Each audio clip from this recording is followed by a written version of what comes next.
दिल्ली में शराब नीति को लेकर आम आदमी पार्टी और भारतीय जनता पार्टी आमने सामने आ चुकी है। बीजेपी आप पर और आम आदमी पार्टी भारतीय जनता पार्टी पर गंभीर आरोप लगा रही है।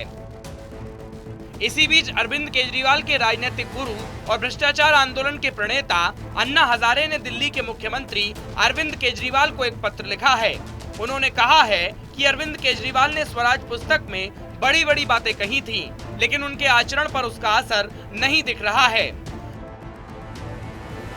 अन्ना हजारे ने अरविंद केजरीवाल को चिट्ठी लिखकर अपनी भावनाओं को व्यक्त किया है। अन्ना हजारे ने अपने पत्र में लिखा है, आपके मुख्यमंत्री बनने के बाद पहली बार मैं आपको खत लिख रहा हूं।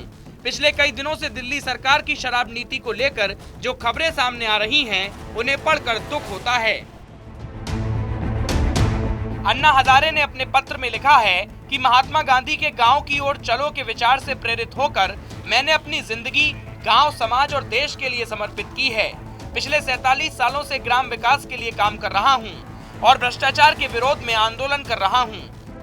अरविंद केजरीवाल को पुराने दिन याद दिलाते हुए अन्ना हजारे ने कहा कि आप हमारे गांव रालेगढ़ सिद्धि आए थे। यहां आपने शराब, बीड़ी, सिगरेट आदि पर रोक की प्रशंसा की थी। राजनीति में आने से पहले आपने स्वराज नाम से एक किताब भी लिखी थी।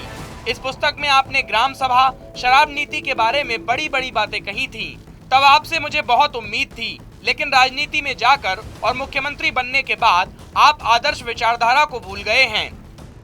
अन्ना हजारे ने अरविंद केजरीवाल पर सत्ता के नशे में डूबने के आरोप लगाए हैं। उन्होंने कहा है कि जैसे शराब का नशा होता है, उसी तरह से सत्ता का भी नशा होता है। आप भी ऐसे सत्ता के नशे में डूब गए हो, ऐसा लग रहा है।